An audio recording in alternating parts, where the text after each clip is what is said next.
नमस्कार, हम दिशांक कुमार श्रीवास्तव एक बार फिर आप सभी लोगों को स्वागत करता हूं अपने दिशांक सेलेक्टर यूट्यूब चैनल पर। जैसा कि आपको पता है कि बोर्ड का एग्ज़ाम 22 फेब से आपका शुरू है, तो उम्मीद है कि आप भरपूर तैयारी कर रहे होंगे, मेहनत कर रहे होंगे। तो उसी के क्रम में मैं आपके लिए आज कुछ क्वेश्चंस का आंसर आपको देने वाला हूं। आप उसको अंतिम तक देखो, विश्वास मानो आपको ये क्वेश्चंस बहुत अच्छे लगेंगे और उनके आंसर्स भी आपको बहुत अच्छे समझ में आएंगे। उससे पहले मैं आपको कुछ बातें बता दूं। यूपी बोर्ड क्लास 12 के विद्यार्थियों के लिए मैंने हिंदी माध्यम में जीव विज्ञान के कुछ महत्वपूर्ण प्रश्न और उनकी व्याख्या करने का प्रयास किया है। तो उसी के मद्देनज़र आज हम आपके लिए कुछ क्वेश्चंस मैं आपके लिए लाने का प्रयास कर रहा हूँ, ठीक है। उसके अलावा आप हमारी टीम के द्वारा आपको और क्या क्या प्रोवाइड किया जा रहा है, तो हमारी जो दिशांक सेलेक्टर यूट्यूब की टीम है ना, उसने क्या कर रखा है, जो नवीनतम जारी पाठ्यक्रम है उसका चैप्टर अनुसार पीडीएफ दे रही है, एनसीईआरटी के महत्वपूर्ण प्रश्न दे रही है, प्रीवियस ईयर प्रश्नों का संकलन भी दे रही है, प्रीवियस ईयर प्रश्नों की जो सरलतम व्याख्या हो सकती है उसको वीडियो फॉर्मेट में आपको देने का प्रयास कर रही है। जो यूपी बोर्ड का जो 23-24 का एग्ज़ाम है ना, उसके लिए आपको बहुत ही इम्पोर्टेंट होने वाला है। उसके अलावा आप हमारा पेड ग्रुप ज्वाइन भी कर सकते हो। पेड ग्रुप ज्वाइन करने के लिए आप हमारे व्हाट्सअप नंबर या फिर आप कॉल भी कर सकते हो 7080451342 या फिर 6307599835 पे आप व्हाट्सअप या कॉल कर सकते हो, ठीक है। यूट्यूब देख रहे हो आप तो दिशांक सेलेक्टर आप सर्च कर लो। टेलीग्राम यूज कर रहे हो तो दिशांक सेलेक्टर फॉलो कर सकते हो। इंस्टा और फेसबुक पर भी आप मुझे फॉलो कर सकते हो, ठीक है। अब आइए शुरू करता हूं हम क्या चीज़ क्वेश्चंस के आंसर के बारे में, ठीक है। विश्वास मानो बहुत ही बढ़िया क्लास होने वाली है, एकदम शांत तरीके से सुनने का प्रयास करना। उम्मीद है ना आपको हर एक चीज़ आपको प्रोवाइड कराने का प्रयास करेंगे, ठीक है। चलो आओ देखो, मेरे पास जो पहला क्वेश्चन है उस पहले क्वेश्चन की तरफ ध्यान दीजिएगा। पहला क्वेश्चन क्या कहता है, एक आवृतबीजी पुष्प के उन अंगों का नाम बताइए जहां नर व मादा युग्मोत्थित भित्त का विकास होता है। यानी एक ऐसे आवृतबीजी पुष्प का नाम बताना है ना जहां पर मेल एंड फीमेल गैमेटोफाइट का विकास होता है, ठीक है। यदि हम इसके आंसर की बात कर लूँ तो विश्वास मानो इसका आंसर कितना आसान है, देख लीजिए सब लोग। जो आपके पास मेल गैमेटोफाइट होती है ना, मेल गैमेटोफाइट, उस मेल गैमेटोफाइट का विकास कहाँ होता है, पुंकेसर के परागकोश में होता है ना। पुंकेसर का जो परागकोश होता है, पुंकेसर के परागकोश में परागकण के रूप में होता है। आपको पता है ना कि एक प्लांट होता है और एक प्लांट के दो हिस्से होते हैं, एक होता है गाइनोशियम, एक होता है एंड्रोशियम। जो एंड्रोशियम होता है जिसको हम लोग पुमंग कहते हैं, ये पुमंग क्या है, पुष्प का नर जनन अंग होता है, जबकि जो गाइनोशियम होता है जिसको जायंग कहते हैं, ये पुष्प का मादा जनन अंग होता है। तो जो नर जननांग होता है, जो नर गैमेटोफाइट होता है, ये पुंकेसर के परागकोश में होता है, परागकण के रूप में होता है। जबकि जो फीमेल गैमेटोफाइट है, जो मादा युग्मोत्थित है, ये स्त्री केसर में होता है, ठीक है। स्त्री केसर के अंडाशय में होता है, ठीक है। इस बात का ध्यान देना सब लोग। तो पहले क्वेश्चन के आंसर आपको समझ में आ गया कि मेल गैमेटोफाइट और फीमेल गैमेटोफाइट का विकास कहाँ होता है।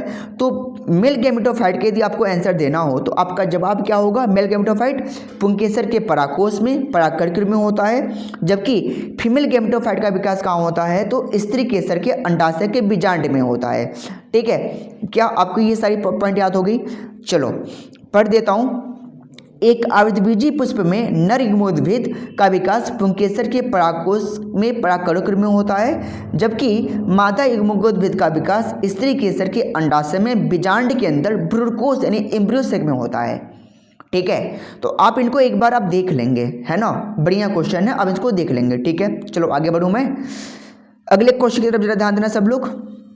लघु बीजाणुधानी और गुरु बीजाणुधानी में क्या अंतर है, ठीक है। बहुत बहुत बहुत इंपॉर्टेंट क्वेश्चन है ये कि लघु बीजाणुधानी और गुरु बीजाणुधानी में क्या अंतर होता है ना। है कमाल का क्वेश्चन, खूब ध्यान से देखिएगा सब लोग। आओ सबसे पहले हम लोग बात क्या कर लेते हैं कि लघु बीजाणुधानी क्या होता है, ठीक है ना। लघु बीजाणुधानी क्या होता है, सबसे पहले ये समझना कि जो लघु बीजाणुधानी होता है ना, ये क्या होता है, लघु बीजाणुधानी पुंकेसर के परागकोश में विकसित होता है। सबसे पहला पॉइंट आप याद करना कि जो लघु बीजाणुधानी होता है ये पुंकेसर के परागकोश में विकसित होता है, परागकोश में, ठीक है ना। जो एंथर होता है, एंथर के अंदर क्या होता है, लघु बीजाणुधानी का विकास होता है, ठीक है। पहली पॉइंट। आगे चलिएगा, जो लघु बीजाणुधानी होती है इसमें क्या होता है ना, 4 स्तर होते हैं, 4 स्तर होता है। कौन कौन सा? एक होता है वाह स्तर होता है, अंत स्तर होता है, मध्य स्तर होता है और टेपिटम होता है।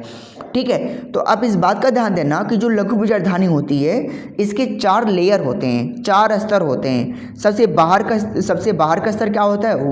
वाह स्तर होता है, वाह त्वचा कहा जाता है। उसके अंदर की बात कर लूँ मैं तो अंत स्तर होता है, उसके अंदर की बात कर लूँ तो मध्य स्तर होता है, और सबसे अंतिम का स्तर क्या होता है? टेपिटम होता है।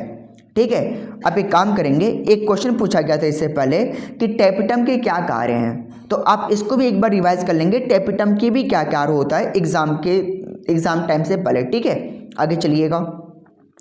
जो लघु बीजाणुधानी होती है इसमें क्या होता है ना कि लघु बीजाणु मातृ कोशिकाओं में अर्धसूत्री विभाजन द्वारा असंख्य लघु बीजाणु बनते हैं, यानी परागकण बनते हैं। ठीक है, तो जो लघु बीजाणुधानी होती है इसमें कौन सा विभाजन होता है? तो अर्धसूत्री विभाजन होता है। बस आप इतना याद करेंगे कि लघु बीजाणुधानी के अंदर क्या होता है? अर्धसूत्री विभाजन आपका होता है। ठीक है, उम्मीद है कि आपको समझ में आ गया। आगे चलो, लघु बीजाणुधानी क्या होता है? यदि आप इनको देखो तो मालूम है लघु बीजाणु परागकण जो होते हैं ये लीनियर यानी रेखी, टेट्रा यानी चतुष्क और टी आकार में अथवा क्राशित चतुष्क में क्या होते हैं? ये व्यवस्थित होते हैं।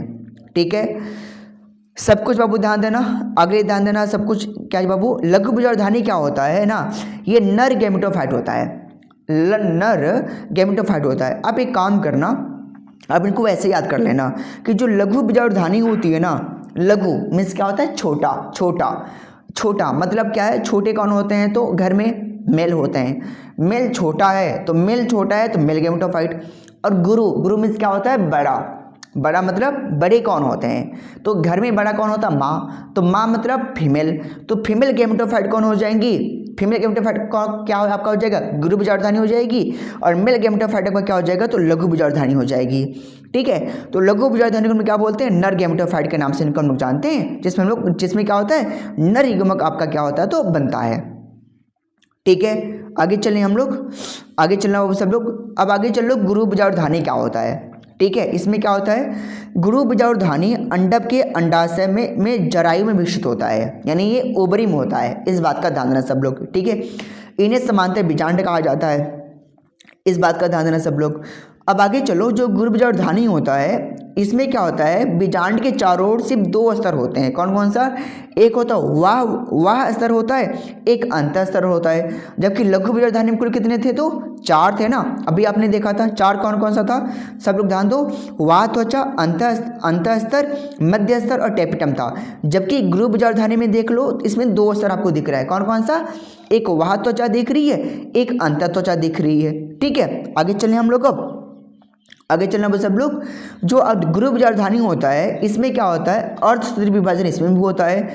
इसमें 4 अवृत गुरु बीजाणु बनते हैं। कितने बनते हैं आपके? तो 4 बनते हैं। इस बात का ध्यान देना सब लोग। ठीक है, 4 बनते तो हैं लेकिन 3 नष्ट हो जाते हैं और एक ही क्या होता है? क्रियाशील होता है, एक ही काम करने लायक होता है। ठीक है, ये रेखिक क्रम में व्यवस्थित होते हैं। मैंने आपको पहले बताया था कि जो गुरु बीजाणुधानी होता है कैसा होता है? मादा गैमेटोफाइट होता है, यानी मादा युग्मोद्भिद होता है। ठीक है, तो क्या आपको ये पूरी जानकारी समझ में आ गई? गुरु बीजाणुधानी क्या होता है और लघु बीजाणुधानी क्या होता है? एक काम कर लें सब लोग, इनका स्क्रीनशॉट ले लेंगे। ठीक है, स्क्रीनशॉट ले लो और इसको पढ़ लेना एक बार आप लोग। ठीक है, आगे चलें हम लोग। ठीक है, आगे चलना। वो क्या चीज़? स्वयोग्यता क्या होता है? स्वयोग्यता क्या होता है? इसके नाम से ही आपको समझ में आ जाएगा। स्वयोग्यता यानी स्वपरागण, है ना? क्या आपको लिख रहा है क्या? स्वपरागण। क्या स्वपरागण की घटना होती होगी क्या? इसमें होती है? नहीं होती है, ध्यान देना। स्वयोग्यता पुष्पी पौधों में पाई जाने वाली एक ऐसी प्रयुक्ति होती है जिसके फलस्वरूप पौधों में स्वपरागण नहीं होता है। ध्यान देना, स्वपरागण नहीं होता है। स्वयोग्यता क्या है? एक ऐसी प्रयुक्ति है जिसमें सेल्फ पॉलिनेशन नहीं होता है। इस बात का ध्यान देना सब लोग, सेल्फ पॉलिनेशन नहीं होता है, स्वपरागण नहीं होता है। किसमें? स्वयोग्यता में स्वपरागण की घटना नहीं होती है। अतः इन पौधों में सिर्फ क्या होता है? क्रॉस पॉलिनेशन होता है, यानी पर परागण होता है। ठीक है ना। तो स्वयोग्यता क्या होता है, एक ऐसी प्रयुक्ति होती है, एक ऐसा लक्षण होता है पुष्पी पौधों के अंदर जिसमें क्या होता है, स्व परागण की घटना नहीं होती है। मैं बता दूं, इसके नाम में ही दिख रहा था स्वयोग्यता। तो कुछ लोग ऐसे कह रहे थे हाँ यार स्व परागण होगा होगा, लेकिन नहीं होता, इस बात का ध्यान देना। इसमें पर परागण की घटना होती है। स्वयोग्यता दो प्रकार का होता है, एक विषम रूपी होता है, एक कैसा होता है, समरूपी होता है। एक होता है हेटेरोमॉर्फिक होता है, एक होता है होमोमॉर्फिक होता है। ठीक है, आप इनको एक बार आप रिवाइज कर लेंगे। ठीक है, उम्मीद है कि आपको ये पॉइंट आपको समझ में आ चुका होगा। ठीक है, आगे चलिए सब लोग बाबू चौथे क्वेश्चन की तरफ। बैगिंग या थैली लगाना तकनीकी क्या है? वेरी वेरी इंपॉर्टेंट क्वेश्चन है। बैगिंग या थैली लगाना तकनीक क्या होता है? तो क्या होता है बैगिंग, यानी बोरा वस्त्रावरण कहा जाता है। ठीक है ना, यानी बोरे से ढक देना, है ना। एक ऐसी थैली होती है, एक ऐसा लगभग थैली होता है जिससे क्या होता है, किसी पुष्प को ढक दिया जाता है, जिससे क्या होता है, पॉलिनेशन की क्रिया नहीं हो पाती है। ठीक है, तो हम लोग पढ़ लेते हैं इसको। बैगिंग क्या होता है, एक ऐसी टेक्नोलॉजी, एक ऐसी तकनीक है जिसके द्वारा परागण में ऐच्छिक परागणों का उपयोग तथा वर्तिकाग्र को अनैच्छिक परागणों से बचाना सुनिश्चित किया जाता है। मतलब समझो ध्यान से, कोई पौधा है, कोई पौधे हैं, और उस पौधे पे क्या है ना, आप बाहर से कोई पॉलिनेशन ना कराओ, अपने इच्छा के अनुसार कराओ। अपनी इच्छा के अनुसार आप पॉलिनेशन कराना है तो आप एक काम करो, यदि वो परागण खुला रहेगा, वो पुष्प खुला रहेगा, तो क्या होगा, उस पर पॉलिनेशन क्रिया हो जाएगी। तो हमको उसको रोकना है, और उसको रोकने के लिए हम क्या करेंगे, उसमें क्या करेंगे, हम उसके ऊपर हम कोई थैली लगा देंगे। बोरे का एक कवर होता है, उसे ढक देते हैं। ढक देंगे तो कोई दूसरा क्या होगा, पॉलिनेशन, मतलब दूसरा भी कोई पॉलन ग्रेन्स नहीं आएगा। जब नहीं आएगा तो हम पॉलिनेशन को रोक देंगे। अच्छा, रोकोगे तो ठीक है, लेकिन यदि हम अपने इच्छा के अनुसार यदि हम क्या कर लें, कोई पॉलिनेशन कराना चाहते हैं, तो क्या कर लेंगे हम, उसमें क्या कर लेंगे, हम अपनी इच्छा अनुसार कोई पॉलिनेशन कर सकते हैं। तो क्या होता है, आप पॉलिनेशन को रोकने के लिए, अनैच्छिक पॉलिनेशन को रोकने के लिए आप क्या करते हो, बैगिंग का कार्य करते हो, यानी थैली लगाना का कार्य कर लेते हो। ठीक है ना। बैगिंग के अंतर्गत विपुंसित पुष्पों को थैली से ढककर इनके वर्तिकाग्र को अवांछित परागण से क्या होता है, तो बचाया जाता है। ठीक है, क्या आपको समझ में आ गया? उम्मीद है ना कि आपको ये क्लास बिल्कुल अच्छे तरीके से समझ में आया होगा।